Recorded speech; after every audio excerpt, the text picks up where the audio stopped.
আসসালামু আলাইকুম। আজকে আমি দেখাবো কিভাবে উপবৃত্তি পোর্টালে নতুন শিক্ষার্থীর ডাটা এন্ট্রি দিতে হয়। প্রথমে গুগলে গিয়ে এখানে সার্চ বারে লিখব পিইএসপি। এখন নিচে পিইএসপি ফিনান্স লেখাটা চলে এসেছে, এখানে প্রেস করব। তারপর নিচে পিইএসপি ফিনান্সের যে লিঙ্কটা দেওয়া আছে এখানে প্রেস করব।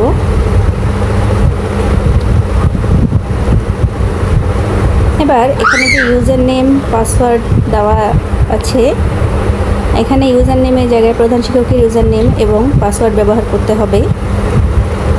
তারপর নিচে যে ক্যাপচাটি লেখা আছে এই ক্যাপচাটি লিখে নিচে লগ ইন বাটনে প্রেস করলে আমরা একটি ওটিপি পাব। এখন প্রধান শিক্ষকের নাম্বারে 6 ডিজিটের একটি ওটিপি আসবে। এই ওটিপিটি আমরা এখানে লিখে যাচাই করুন বারে প্রেস করব।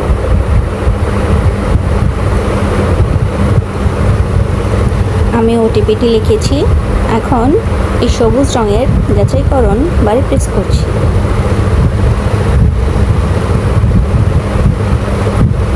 এবার আমরা উপবৃত্তি পোর্টালে ঢুকে গেছি। এখন এই কর্নারে যে 3টি দাগ সমৃদ্ধ একটি আইকন আছে এখানে প্রেস করব। এরপর দেব প্রাথমিক নির্বাচন। এখন নতুন শিক্ষার্থী এন্ট্রি এখানে প্রেস করব। তাহলে আমরা নতুন শিক্ষার্থী যুক্ত করার একটি পেজ পেয়ে গেছি। এখানে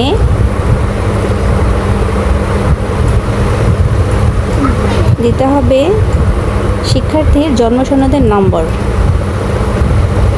এরপর দিতে হবে জন্ম তারিখ।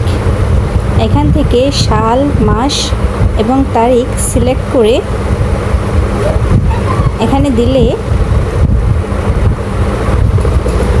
তার জন্ম তারিখটি চলে আসবে। তারপর এখানে যে খুঁজুন লেখা বারটি রয়েছে এখানে প্রেস করলে বাচ্চার বাংলা ও ইংরেজি নামটি চলে আসবে যদি তার জন্ম নিবন্ধনটি অনলাইন করা থাকে। তারপর আমরা বাকি তথ্যগুলো দিয়ে দিব, যেমন ভাই বোনের সংখ্যা, ক্ষুদ্র নৃগোষ্ঠী কিনা, ধর্ম, তারপর জেন্ডার। জন্মস্থান নির্বাচন করুন। এরপর দিতে হবে মাতার এনআইডি নাম্বার। এরপর এখানে দিতে হবে মাতার জন্ম তারিখ। এরপর এই ডান দিকের খুঁজুন বাটনে প্রেস করলে মাতার পরিচয়পত্রের নাম চলে আসবে। এরপর এখানে লিখতে হবে মাতার মোবাইল নাম্বার।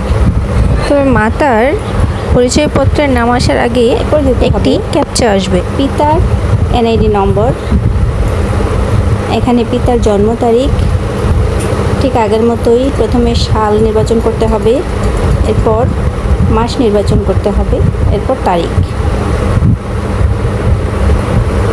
এরপর ডান দিকে খুঁজুন বাটনে প্রেস করলে মাতার মতো পিতারও একটি ক্যাপচা চলে আসবে।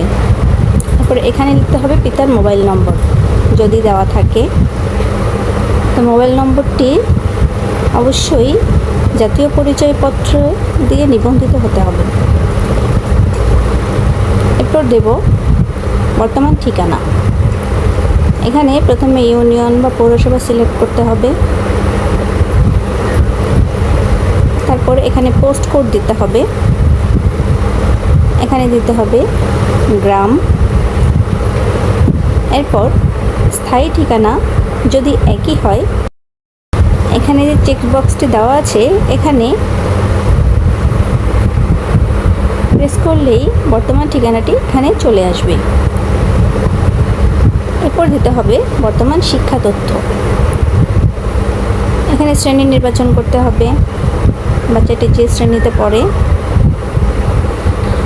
এরপর শিফট নির্বাচন করতে হবে, এরপর শাখা যদি থাকে, তারপর রোল নম্বর প্রদান করতে হবে, এটি আবশ্যক।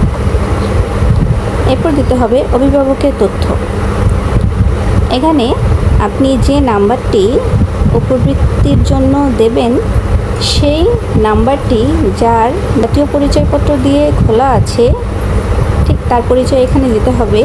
যদি মাতা থাকে তাহলে মাতা নির্বাচন করতে হবে, যদি পিতা থাকে তাহলে পিতা নির্বাচন করতে হবে। আর যদি অন্য কারো মোবাইল নাম্বার দেওয়া থাকে তাহলে এখানে অপশন আছে ভাই বোন অন্যান্য নির্বাচন করে দিতে হবে। এরপর পেমেন্টের বিবরণ। এখানে মোবাইল ব্যাংকিং সেবাদানকারী প্রতিষ্ঠান নির্বাচন করতে হবে, যেমন বিকাশ, নগদ, রকেট, এমকেশ, উপায়, যে কোনো একটি যেটি দিয়ে সেই নাম্বারটি খোলা আছে। এরপর এখানে খুঁজুন বারে প্রেস করলে অ্যাকাউন্ট নাম্বারে মোবাইল নাম্বারটি চলে আসবে যদি উপরের তথ্যগুলো সঠিক থাকে। এরপর নিচে যে সংরক্ষণ বাটনটি দেওয়া আছে এখানে প্রেস করলে আপনার তথ্যগুলো সংরক্ষিত হয়ে যাবে।